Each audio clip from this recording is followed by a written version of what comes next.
Hey everybody, Justin Sardi here.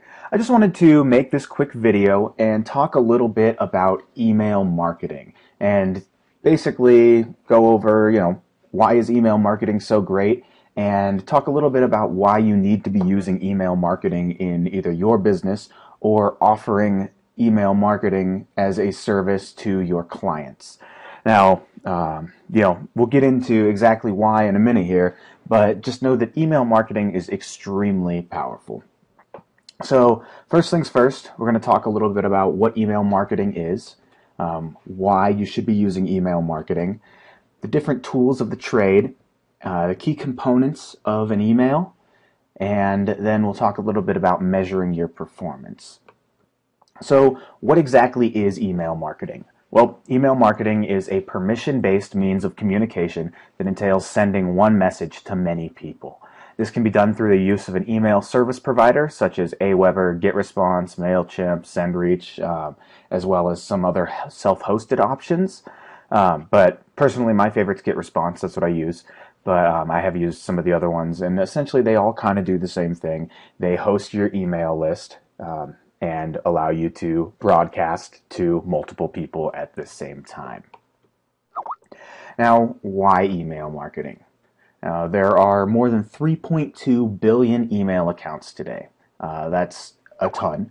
And 95% of online consumers use email, and 91% check their email at least once a day. Now, this is a great way to get in front of people, obviously. Now, a recent statistic I read was for every dollar spent on email marketing, $44.25 is the average return on their investment. And that's from Exact Target. You can look that up. That's insane. That's a great return on investment right there. Another reason that email marketing is so great is because it provides detailed analytics. You send out an email, you can see exactly how many opens you've had. You can track your clicking, or the click-through rate, and you can see exactly how that particular email was performing and what exactly it did for your business. And also, email marketing can easily be integrated into any business, and it has a very low cost and almost no barrier to entry. So, if you want to get started with email marketing, first things you're going to need are a business email address, an email service provider, or an autoresponder such as GetResponse. A way to build your list, you're going to need some kind of lead magnet or an opt-in box, somewhere where people can be added to your list, because you can't just add emails to it, that's spam. Then you're also going to need relevant content based on whatever your email list is about. So if somebody were to opt into your list and wanted information about video marketing, then you would need relevant content about video marketing. You wouldn't want to send them a bunch of info about horse racing. All right, so here's basically how email marketing works, and most of you are probably familiar with this, so we'll make it quick. But first things first, a user signs up for your list.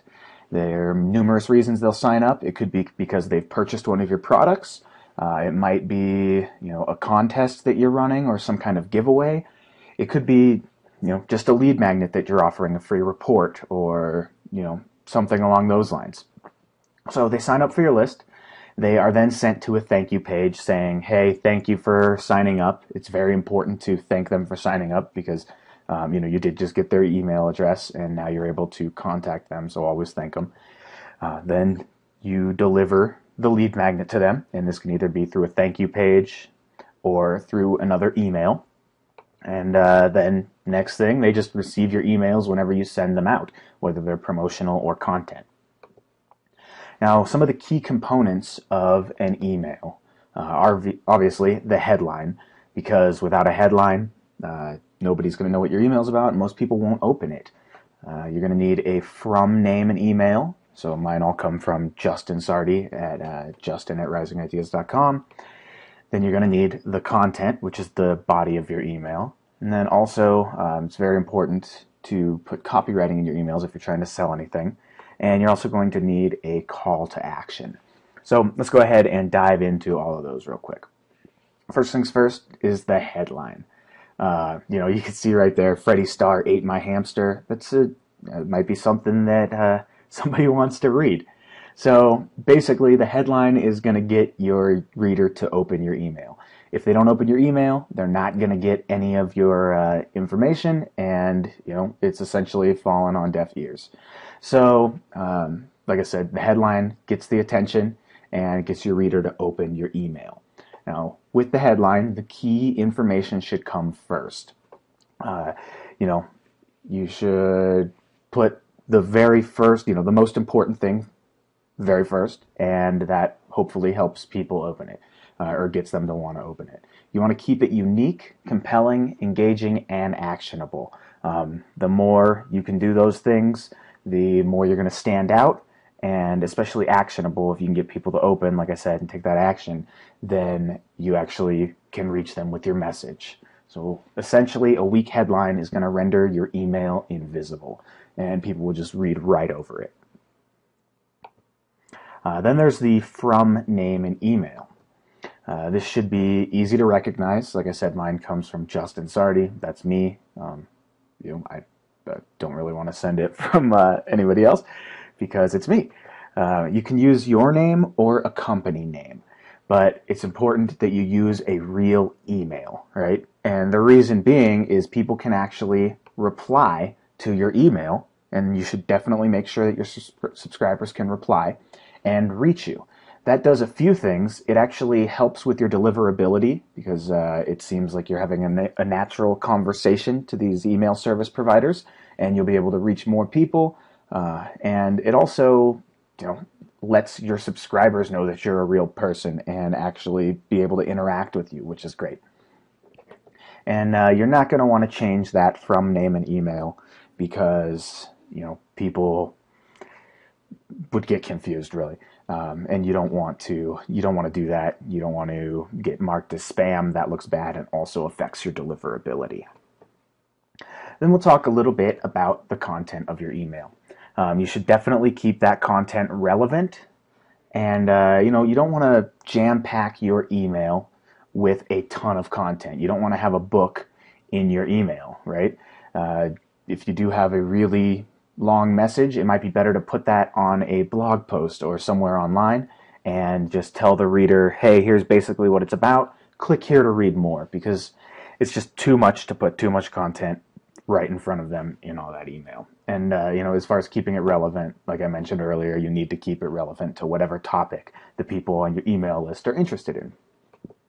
It's also important to stick to one objective per email, unless you're sending out, maybe a monthly newsletter with a couple of different little blog posts or something along those lines. It really helps if you stick to one objective, especially when you are trying to sell something or you're doing marketing. If you can, one objective, one focus on that particular email, and, that will kind of drive home the whole purpose of your email. If you just stick to one objective, you won't lose people as much.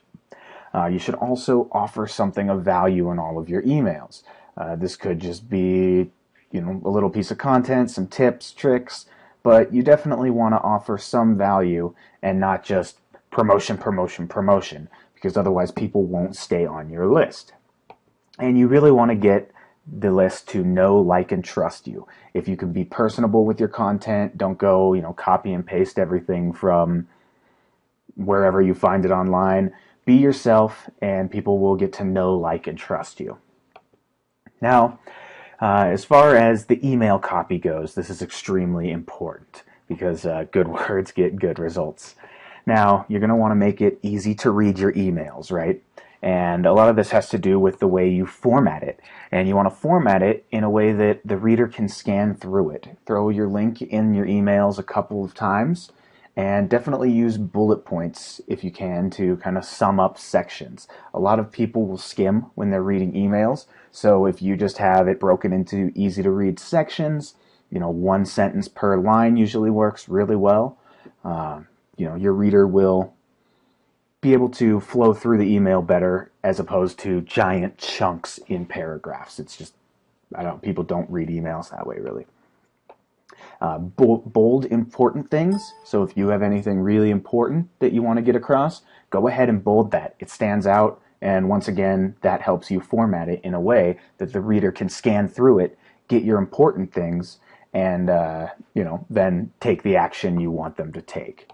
And definitely avoid italics, right? For some reason, I've read a few studies, and italics in emails are not a good thing. They're a little harder to read, and if you want to get your point across, bold it. Don't use italics. Now, the call to action.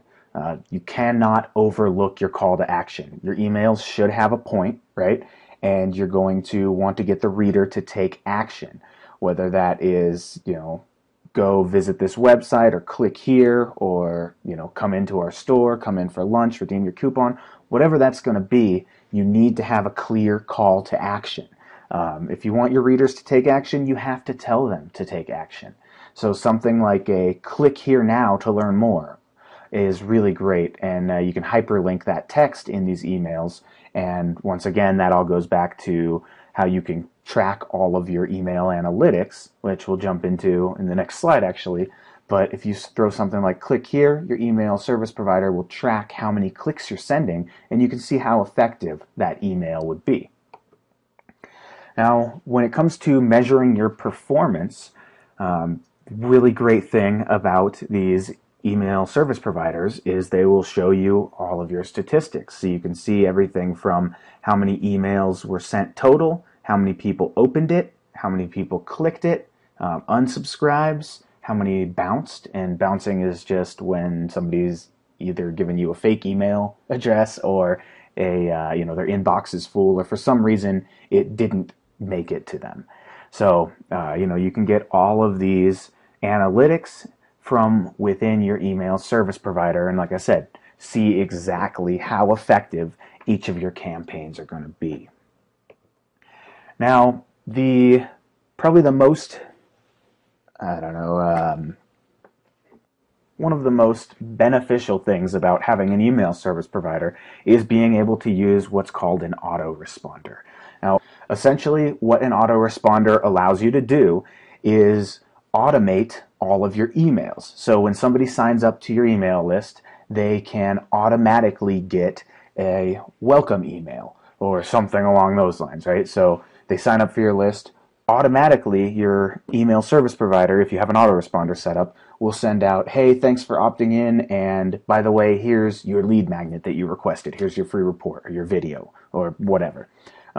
So you can send that out, and then the next day you can send them some more related content, and the next day more related content, eventually leading up to your sale or whatever the point of your marketing emails are. This works really, really well because you don't have to go in and individually send an email to somebody every time they jump on your list or every time a new prospect gets on your list. So like I said, these autoresponders are extremely powerful. They're really awesome. And I'm actually going to make another video after this one that shows a little bit more about autoresponders, exactly how to set those up and why they're so powerful, and exactly how everything works. I'll jump into all the techie stuff and the logistics. So right after this video, you'll have a chance to check that out if you want as well. Now, a few things before I wrap this video up is that once you get your list built, it's going to take some time to really dial it in. You're going to need to test and tweak, see what kind of, like how you write in emails, kind of develop your email writing style, learn what headlines are working, what your list responds to. But the great thing is you have those email analytics to, figure out what's working, what's not. And over time, you will get a really good idea of, the best ways to promote or market or what the best content to send out is, all that good stuff. And it's important to test, and just continue testing and make adjustments. These things take time to learn, and, although it is pretty simple to get all this up and running, really being effective with your email marketing campaigns can take some time. And segmenting is extremely important. It really helps if you have a couple different lists. Well, maybe not at first, but once you if you have multiple topics you're going to be talking about, you're going to want to keep those lists in separate segments, if you will. And those are essentially just different lists for different things. So, if you have a monthly newsletter and certain people only want that once a month newsletter, they could be on one list. But then if you have, a weekly newsletter and certain people want weekly updates, then maybe those would be two separate lists. Or I don't know, there's, say you have a list interested in video marketing and a list interested in Facebook advertising. You would not want to send them the same content because, they didn't opt into a list for that kind of information. So what you're going to want to do is segment, and, that really helps you keep everything relevant for all of these segments that you're going to have, or the different people on your email list. Now, if you're only going to be talking about one subject, maybe you don't need to segment your list.